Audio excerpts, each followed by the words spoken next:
Ok, buena tarde para todas las personas que nos siguen por las redes y que se han conectado para vernos y escucharnos el día de hoy, 23 de septiembre de 2021. Ya es el tercer día de las jornadas del Instituto de Investigaciones Históricas. Bueno, en esta tarde tengo la oportunidad de moderar la presentación de un libro titulado La paradoja neopentecostal, secularización y movimientos evangélicos en el campo religioso de la Baja California, que lo tengo por acá, del doctor Ramiro Jaimes Martínez. El doctor Ramiro Jaimes es doctor en Ciencias Sociales por el Colegio de la Frontera Norte, es investigador en el Instituto de Investigaciones Históricas de la Universidad Autónoma de Baja California, donde actualmente funge como subdirector, y también es miembro del Sistema Nacional de Investigadores. Entre sus principales líneas de investigación son la historia y la sociología de la religión, con especial atención al protestantismo, el pentecostalismo y el neopentecostalismo. Bueno, es alguien aquí de casa, conocido, fue mi director de tesis en maestría y pues es un gusto estar aquí moderando la presentación de su libro, que en esta ocasión va a estar a cargo del maestro René Abel Tec López. Él es antropólogo social por la Universidad Autónoma de Yucatán y es candidato a doctor en estudios americanos con especialidad en estudios sociales y políticos en el Instituto de Estudios Avanzados de la Universidad de Santiago de Chile. Su proyecto de tesis doctoral se titula Estableciendo el reino de Dios en la tierra hacia una comprensión del fenómeno religioso, así llamado neopentecostalismo en América Latina, el caso de Chile y México. Una de sus últimas publicaciones es El neopentecostalismo y sus caracterizaciones en América Latina, que se publicó en la revista Política y Cultura durante el año de 2020. Entonces, bueno, como podrán advertir, tenemos a un interesado y un estudioso del pentecostalismo y del neopentecostalismo, quien estará comentando un libro de otro estudioso y e investigador que lleva años escribiendo, investigando y poniendo este tema en la discusión desde la historia y las ciencias sociales. Entonces, bueno, sin más de mi parte, le doy la palabra a René para que nos comparta sus impresiones, sus comentarios sobre el libro del doctor Ramiro Jaimes. Muchísimas gracias. No sé si van a compartir la portada del libro. Ah, bueno, ahí está. Perfecto. Bueno, voy a permitirme leer este texto que preparé para la presentación. Primeramente, quisiera agradecer a Ramiro Jaimes Martínez, autor de este libro, por invitarme a presentarlo en el marco de estas 16ª Jornadas Internacionales. Para mí es un gran honor presentarlo porque Ramiro es un colega que admiro mucho y cuyo trabajo ha sido muy relevante para el desarrollo de mis líneas de investigación, ya que así como él, también me he especializado en estudiar el fenómeno neopentecostal. Un fenómeno religioso como muchos otros que pone en entredicho los presagios cuasi científicos, cuasi místicos del paradigma clásico de la secularización, el cual vaticinaba que la religión perdería importancia en las sociedades modernas, ya sea por su desaparición, privilegiando así una racionalidad occidental, o relegando lo religioso al ámbito de lo privado. Por lo menos en América Latina, ninguno de los dos presagios se ha cumplido, y por el contrario, como ya muchos autores han afirmado, somos testigos de una revitalización de lo simbólico religioso, pues la secularización en la región tuvo impactos menores, o más bien diferentes y múltiples. La religión se encontró en un escenario de reacomodamiento y de reconfiguración, procesos que nos permiten vislumbrar el nivel de pluralización del campo religioso como signo de una modernidad religiosa latinoamericana más que un reencantamiento de las sociedades. La religión en realidad nunca se fue, y esta se disgregó y desinstitucionalizó. En lugar de hacerla desaparecer, dicha desinstitucionalización ha conducido a su difusión. Es en este contexto en el que el neopentecostalismo aparece como un fenómeno polémico y cuestionado cuando personajes evangélicos irrumpen en el campo político con discursos y símbolos religiosos, provocando así una inusitada tensión de parte de los medios y la opinión pública debido a la acción política que el mundo evangélico pareciese estar articulando.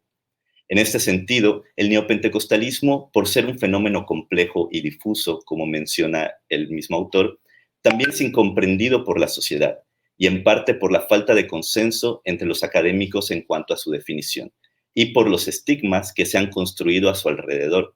Luis Aranguis llamaría a esto una narrativa neopentecosfóbica. Así, traigo a colación algunos antecedentes de mi acercamiento al trabajo de Ramiro. Este se dio primeramente por su artículo El neopentecostalismo como objeto de investigación y categoría analítica, publicado en la Revista Mexicana de Sociología en el año 2012.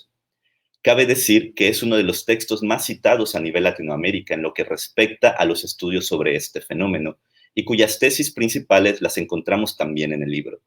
Es el primer artículo escrito en español que problematiza la categoría, expone las inconsistencias, el uso acrítico y los reduccionismos que las investigaciones han generado en torno a este concepto.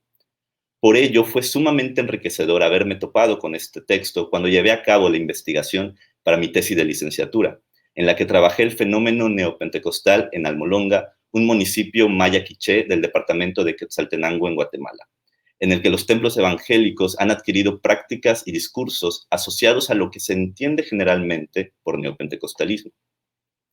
En esa primera experiencia de investigación, tuve la no tan acertada pretensión de concebir a este fenómeno como una ramificación denominacional más del protestantismo evangélico, y sin ser del todo consciente, como buen estudiante de licenciatura apurado por titularse, creí haber resuelto el problema de su clasificación, cayendo en lo que Ramiro y otros autores habían advertido, el de concebir al neopentecostalismo con características de una denominación, reduciéndolo además a un elemento distintivo, la teología de la prosperidad.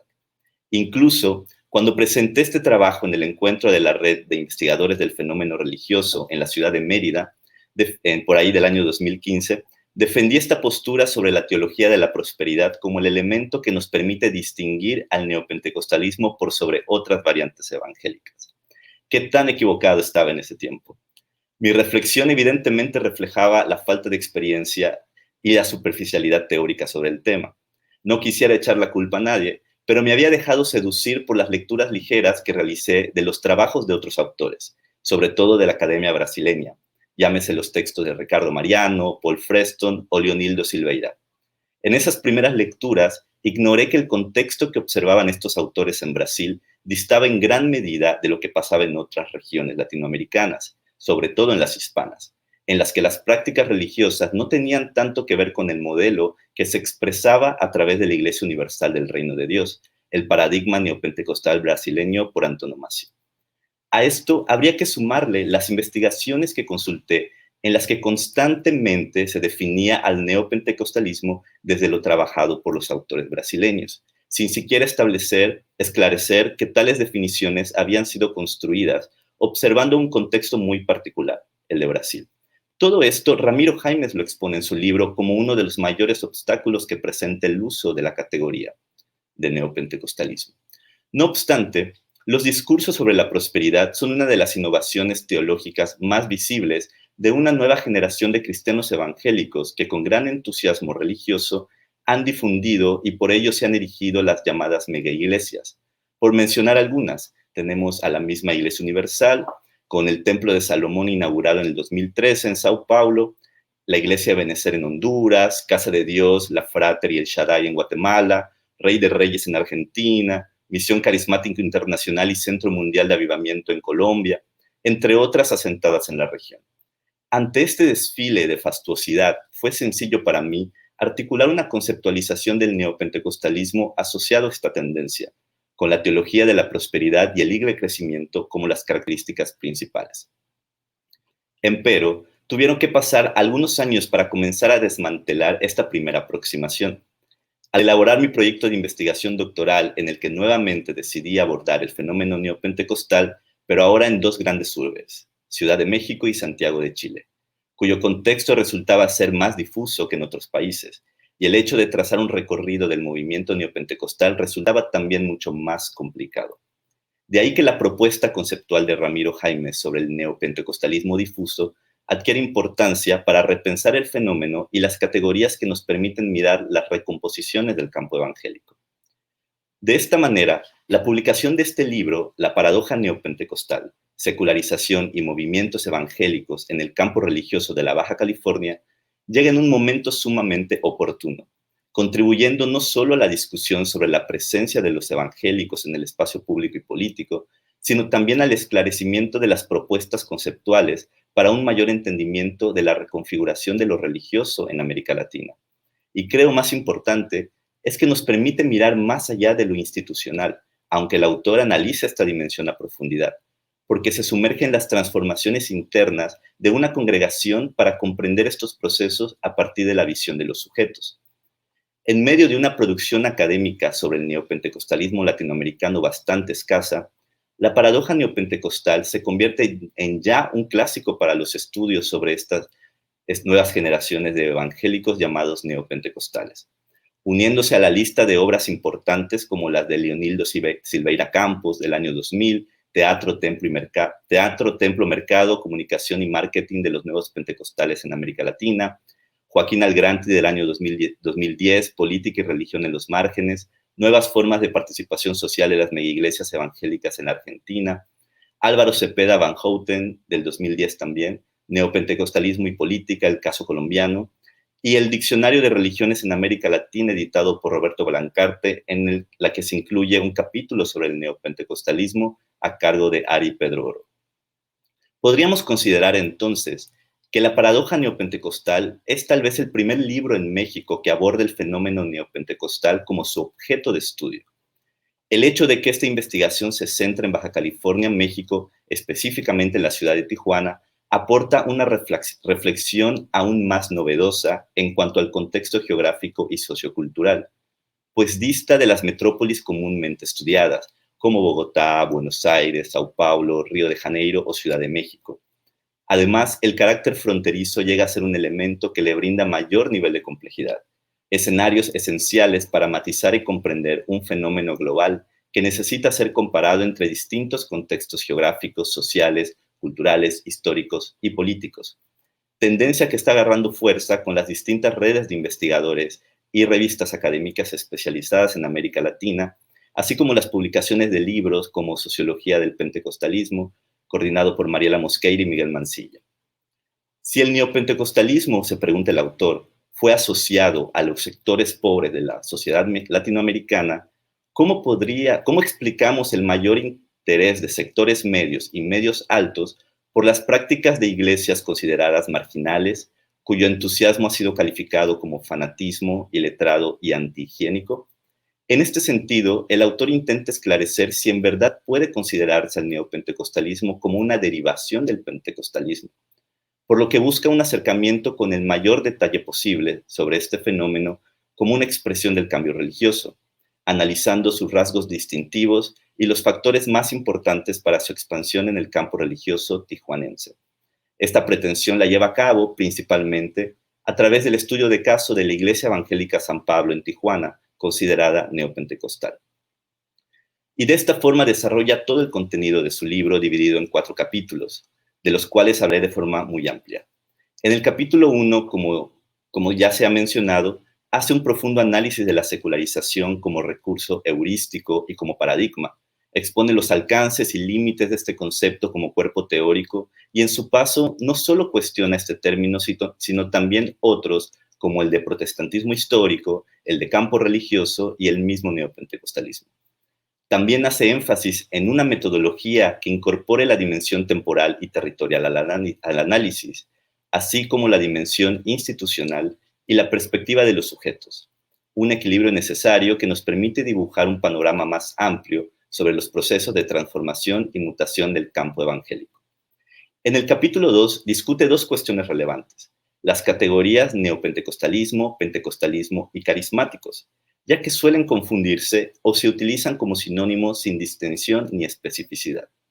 En este mismo capítulo construye un cuadro comparativo entre las características de los nuevos pentecostales y los pentecostales, estableciendo diferencias empíricas divididas en 3 grupos. Número 1, doctrinales, litúrgicas e identitarias. Número 2, organización y gobierno. Y número 3, historia y postura hacia la sociedad. Algo sumamente útil para los que comienzan a acercarse al estudio de este fenómeno. En el capítulo 3, el autor se detiene en el concepto carismático para denominar a las corrientes que influyeron los subcampos denominacionales en México y Tijuana en los años 80, desde una perspectiva institucional. Analiza el caso metodista y una de sus iglesias de segunda generación, la Iglesia Evangélica San Pablo. Presenta los factores externos e internos que propiciaron la llegada de la renovación carismática en las iglesias denominacionales, sus características y sus alcances. y elabora una trayectoria de esta congregación y sus distintas etapas desde 1966 al año 2008. En el último capítulo se pregunta cuáles fueron los factores y medios de expansión de este tipo de iglesias en la escala de observación de los agentes individuales, ya que centra la mirada en el recorrido religioso individual de los sujetos en el subcampo religioso y no solamente en su conversión. De esta manera, el autor termina afirmando que no tuvo la necesidad de utilizar el concepto neopentecostal para referirse a este estudio de caso, sino que el de movimiento carismático fue una categoría mucho más útil para comprender las transformaciones de esta iglesia. De ahí que la lectura de este libro me ha llevado a preguntarme, ¿no?, algunos elementos. ¿Cuál es la función de la religión entonces en la actualidad? Si tratamos de desprendernos de las ideas clásicas de la secularización, como bien problematiza el autor, ¿cómo entender lo religioso en este escenario? Número 2, ¿cómo construimos las categorías analíticas para comprender los procesos sociales, sobre todo cuando tratamos con grupos religiosos y su dimensión identitaria? Es decir, detenernos en la tensión que se da entre las categorías que surgen desde los creyentes de a pie y las que se construyen desde la academia.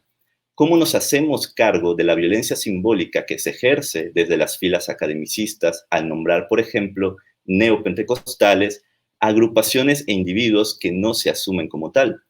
Y 3, la importancia de mirar lo religioso no solamente más allá, sino además de los marcos institucionales de las iglesias, en un contexto de desinstitucionalización e institucionalización, esta tensión. Y con esto quisiera terminar de que este libro, como mencionaba en un momento, llega a complementar otros trabajos que se han dado en América Latina, que lamentablemente han sido escasos. Pocos trabajos sistemáticos como este se han convertido en libros, como menciona Ramiro en esta obra.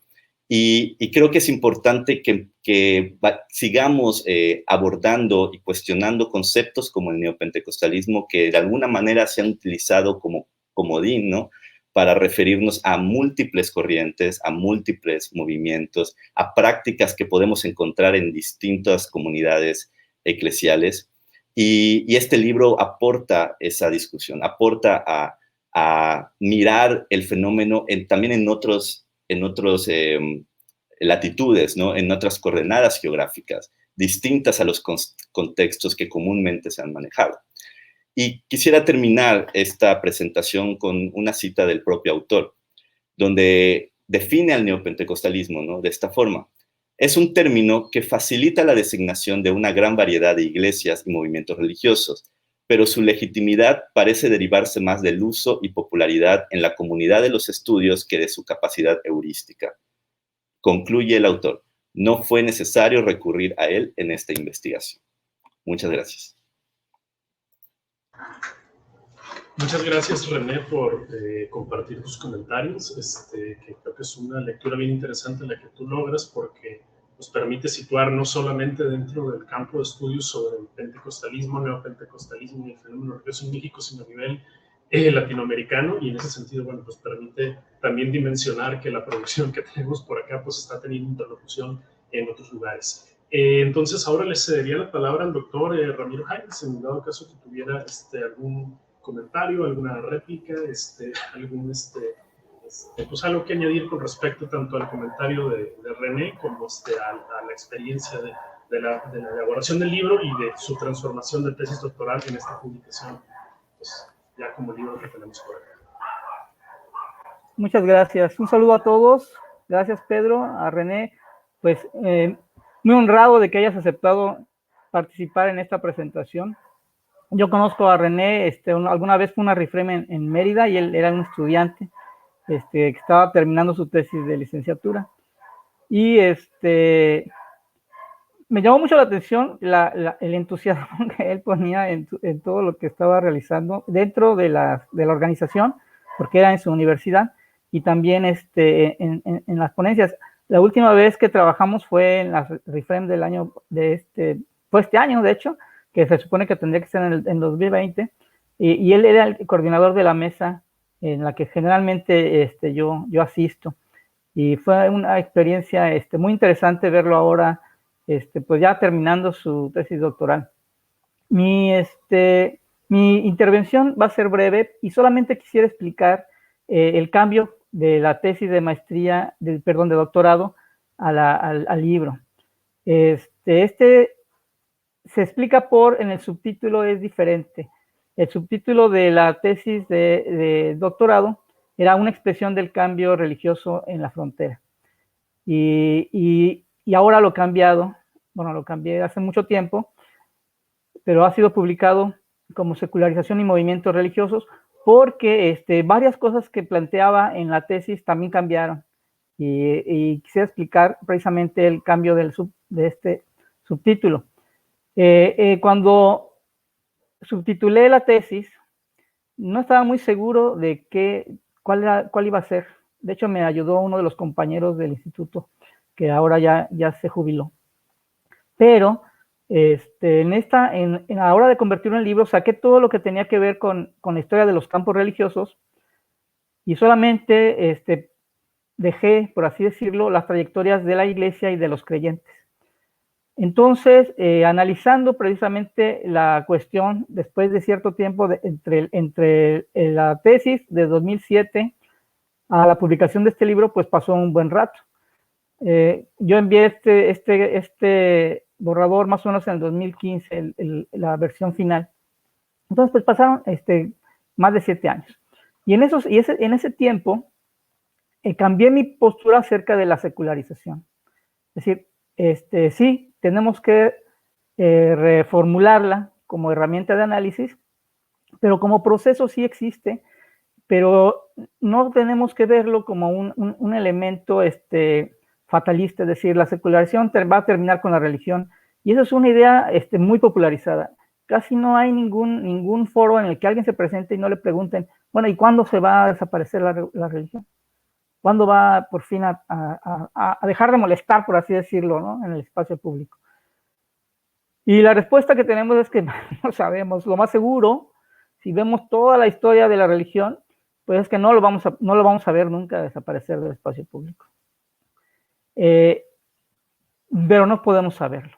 Y en ese sentido, mi postura ha cambiado y pienso que la secularización sí es una herramienta de análisis importante, precisamente porque el proceso es mucho más complejo de lo que habíamos pensado, ¿no? Es un proceso que puede tener retrocesos y puede tener variantes regionales muy interesantes, más o menos pensando precisamente en esta idea de modernidades múltiples de Eisenstadt, pues posiblemente hay un montón de secularidades diferentes, le llaman algunos autores a esta derivación del planteamiento de este autor. Entonces, eso con respecto a secularización, a mí me parece que es un proceso que siempre ha estado presente, que no necesariamente tenemos que llamarle secularización, pero así es la tradición occidental con respecto a este fenómeno, y es un proceso de reacomodo constante entre dos polos, entre el polo de la religión institucional y el polo de la sociedad sin religión. Con respecto a los movimientos religiosos, cuando yo terminé la tesis pensaba, bueno, es que esas son iglesias carismáticas.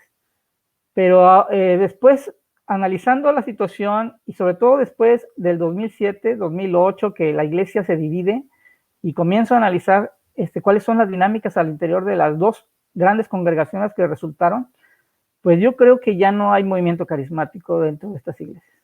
Me parece que eso se fue, ese movimiento entusiasta, de expresiones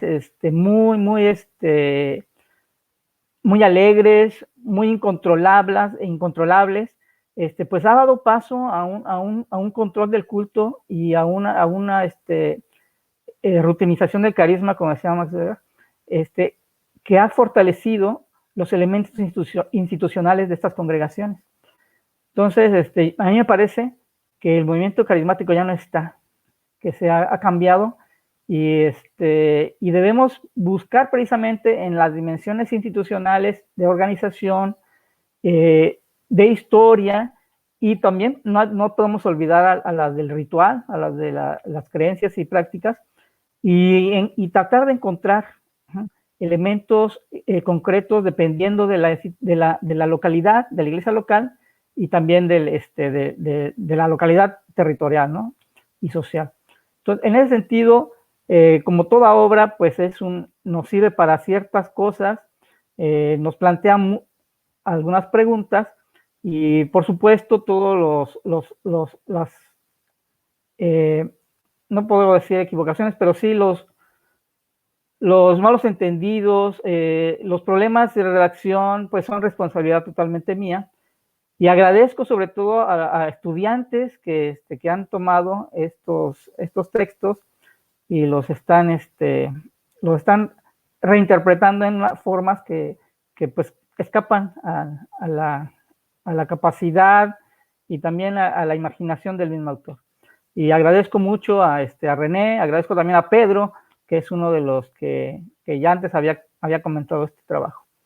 Y pues agradezco las jornadas y felicidades al Instituto por este aniversario. Muchas gracias. Ok, Ramiro, muchas gracias por los comentarios y, digamos, por esta, digamos, apertura, digamos, no solamente hablar de los temas, sino de este proceso de reelaboración del trabajo, que creo que también es valioso porque pues, nos da pistas a quienes luego hemos terminado tesis recientemente de los procesos editoriales y también procesos de reflexión personal que siguen. Bueno, le recordamos al público que pueden dejar sus comentarios, preguntas, felicitaciones por medio de la página de Facebook. Bueno, en lo que alguien se anima a hacer alguna pregunta, yo quería hacer una. Por aquí hay una felicitación, maestra Carmen Molina, y tiene que ver con algo que ya dialogamos en la RIFREM cuando me tocó presentar el libro. No me voy a detener a las 3 paradojas que yo identifiqué dentro de esta gran paradoja neopentecostal, pero sí quisiera hablar de una que lo puedo lanzar así quizá como provocación, y es que el neopentecostalismo no existe. Es decir, cuando uno lee esta tesis, llega a esa conclusión en términos de que si uno va a una iglesia y les pregunta a los creyentes que uno ve con ciertas prácticas o ciertas posiciones, nadie va a decir soy neopentecostal. Algunos dicen son pentecostales, soy carismático, soy cristiano. Digamos, el neopentecostalismo no existe en tanto que es una categoría analítica, pero es una categoría analítica cuya historia es bien interesante porque, como tú mencionas, surge de la propia teología protestante, ¿no? En los años 60 y surge en términos despectivos, ¿no? Estaban los pentecostales clásicos, que ya de por sí eran un problema, y luego estos nuevos pentecostales, que son iglesias que están adoptando esas prácticas. Sin embargo, algo que llama la atención es de que no solamente es una categoría analítica de uso común en el lenguaje de las ciencias sociales o de la religión, sino que también ahora es, por ejemplo, una categoría censal. Entonces, quisiera preguntarles a los dos, ¿cómo lidiar con eso? O sea, porque se supone, bueno, yo estaría en el entendido, yo trabajo otros siglos, pero digamos un poco chismeando en el presente, que pues parte de la idea que uno piensa es, bueno, como que los instrumentos estadísticos se habrían ido puliendo conforme avance el tiempo. Y esto, digamos, viendo la categoría censal y viendo lo que tú propones en este libro, quizá sí sería un problema no menor, ¿no? El que esta categoría haya permeado no solamente la parte analítica, sino incluso esta parte estadística, al menos en el caso mexicano. Entonces, ¿cómo la ven con eso? Que aunque no existe, ahí está en el censo, ¿y a quiénes contabilizaría entonces? Bueno, quisiera comentar algo rapidito respecto a esto. Sí, es muy interesante porque es un problema que yo también estoy viendo en mi investigación, ¿no? Y Ramiro igual lo menciona en el libro en cuanto a cómo cuantificar a los neopentecostales cuando, como dice, prácticamente no existe, pero qué curioso que siendo una categoría por así decirlo, especializada, ¿no? Que se utiliza en ciertos círculos, también ha permeado en las comunidades religiosas y creyentes reconocen el concepto y dicen, bueno, tal vez yo, o sea, en mi iglesia veo estas características y yo creo que soy neopentecostal, ¿no? O sea, como que aceptan ese término, aunque no, o sea, lo conocen, pero desde del exterior, ¿no? Y también la importancia de los contextos, porque hace poco, ahí revisando, por ejemplo, en YouTube, encontré una cuenta que se hace llamar Iglesia Neopentecostal de Cristo no sé qué, en Brasil. Y empecé a revisar los videos y cuando era la pandemia, ¿no? Que se transmitían todo en online y eran cultos, o sea, era una iglesia como tal. No sé si así están registrados ante o sea, en su personalidad jurídica como neopentecostal, pero por lo menos en el nombre de su cuenta se asumen como iglesia neopentecostal, pero en Brasil, o sea, la categoría en Brasil tiene otra naturaleza, ¿no? Es muy diferente a como lo estamos manejando en México. Y sí, o sea, aquí entra también la cuestión de, bueno, de las autoadscripciones, ¿no? Es esto que plantea también Ramiro, de que es el movimiento carismático y algunas corrientes dentro de lo que se entiende por neopentecostal, como que promueven un rechazo a lo que se entiende por religión, ¿no? Entonces, yo no tengo una religión, diría un neopentecostal, ¿no? Para mí, Cristo no es una religión, es un estilo de vida. Entonces, si a mí me llegan a preguntar cuál es tu religión en una encuesta o lo que sea, yo decir, no tengo religión. Y eso ya influye en los resultados al recoger cuantitativamente las autoascripciones, y lo mismo sucedería con los censos, ¿no? Entonces, a mí también me llama la atención cuando se coloca como categorías censales pentecostales y neopentecostales. Digo, bueno, ahí hay todo un mundo que hay que matizar y hay que esclarecer, y cómo lo hacemos todavía no sé, o sea, no encuentro un camino sencillo para eso, pero creo que trabajos como el de Ramiro y como haciendo este mismo tipo de indagaciones, tanto en institucional como desde la visión de los creyentes en distintos puntos de la región, por lo menos en América Latina, puede ayudar a tener un poco más claro el panorama, ¿no? Y pensar si es pertinente seguir utilizando ese concepto o repensarlo, reformularlo, o como el mismo Ramiro igual dice, ¿no? Buscar tal vez categorías más que respondan a ciertas especificidades de toda esta gama de iglesias de los que se pueden incluir en la categoría neopentecostal. Gracias, René. Antes de pasar la palabra a Ramiro nomás, entonces pareciera que como que, digamos, reformulando lo que dije, no existía, pero ya lo inventamos y ahora ya existe. Entonces, con tus hallazgos de campo, y lo cual lo vuelve aún, creo, más interesante la discusión. Ramiro. Sí, yo quiero comentar una experiencia que me ocurrió en el instituto cuando recibía a un joven en la maestría que iba a hacer una tesis sobre carismáticos en la Iglesia Católica. Y se me ocurrió preguntarle, ¿y tú qué creencia tienes? Y él me contesta, soy neopentecostal. Y le dije, ah, ¿sí? ¿De qué iglesia? De San Pablo, precisamente la iglesia que yo había estudiado. Y le dije, ay, ¿por qué se te ocurre decir que eres neopentecostal? Es muy interesante, me gustaría saber. Y él me dice, duda, y me dice, es que dice en su libro. Y dije, bueno. Entonces, es muy... Yo creo que va más o menos por el lado que menciona Pedro. La academia inventa, o más bien no lo inventa, lo retoma, lo adopta como categoría analítica. En el libro de Silveira que menciona René, Silveira dice exactamente cómo está utilizando su categoría. Dice, esto va a servir nada más para la Iglesia Universal del Reino de Dios. Dice, neopentecostalismo y urbano. Pero el resto de los académicos, pues retomamos el término y lo universalizamos, ¿no? Y le pusimos una serie de elementos que sí pueden responder a ciertas características, pero me parece que también se ha inventado esta cuestión de la teología de la prosperidad, que es un elemento central en la Iglesia Universal del Reino de Dios. Pero yo creo que lo que ha pasado es que desde la academia, pues se nos ha hecho muy fácil tomar esto y convertirlo en un término paraguas que, como dice Pedro, lo encontramos en el censo, pero lo encontramos en el censo, no lo encontramos solito en el censo.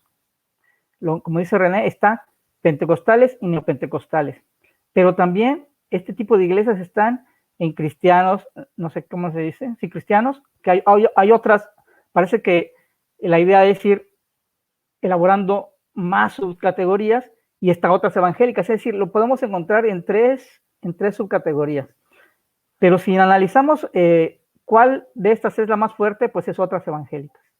Es decir, ya no se trata nada más de la autoadscripción, porque en el mecanismo censal, la idea es ir poniéndolo en una en un formato donde basado en los registros de gobernación es decir, las personas que están analizando son en realidad las que están diciendo cuántos hay de cada subcategoría. Dicen, esta iglesia debe ir en esta iglesia debe ir en esta. Entonces, me parece que en el afán muy comprensible de los investigadores de lo social, por saber exactamente el número de personas que existen en cada, más bien, las personas más o menos contabilizar el gran panorama de diversidad que existe en lo religioso, pues entonces como que han logrado torcerle el brazo a los censores del censo y de repente tenemos categorías y subcategorías que muy difícilmente se pueden operacionalizar. Un ejemplo es eso que menciono, pero yo creo que son elementos que más bien se tienen que resolver al interior de los quienes diseñan el censo. Quienes diseñan el censo, pues tienen que revisar exactamente de qué forma lo quieren levantar. Me parece que es muy, muy útil como elemento de análisis, pero no podemos exigirle que sustituya a la observación directa.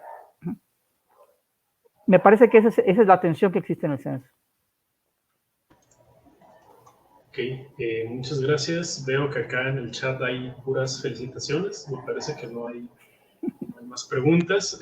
Entonces, yo creo que con esto podríamos ir, digamos, cerrando la mesa de presentación del libro. No sé si René tuviera por ahí algún otro comentario, impresión o algo que compartir por acá. Bueno, yo solo agradecer a Ramiro por la oportunidad de presentar su libro.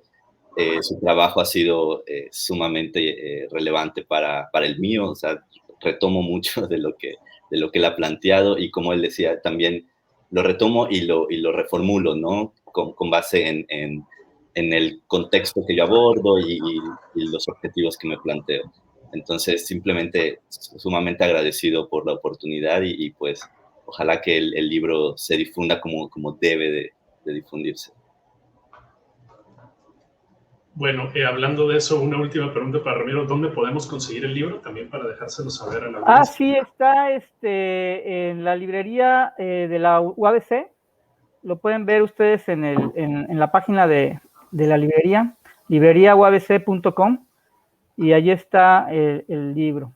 Yo tengo algunos ejemplares también que pueden adquirir directamente en el instituto con un servidor, y porque pues con el contexto de la pandemia es muy difícil, ¿verdad? Ir a Mexicali y comprar.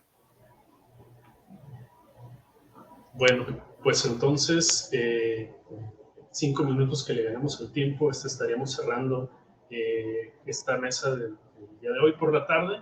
Muchas gracias a René por conectarte, por compartir tu lectura tan interesante sobre el libro. Gracias también a Ramiro por aprovechar el espacio aquí en el instituto para presentar estos avances, bueno, esos avances, en este caso esta investigación terminada que comentaba, pues no solamente, digamos, nos dice algo a quienes estudiamos el norte de México, sino es algo que se está discutiendo a nivel de Latinoamérica. Le damos gracias también, bueno, a toda la audiencia que se conectó y pues sigan al pendiente de las actividades que aún nos quedan el día de hoy y el día de mañana, antes de que cerremos estas jornadas. Entonces, gracias a todos, buena tarde. Muchas gracias.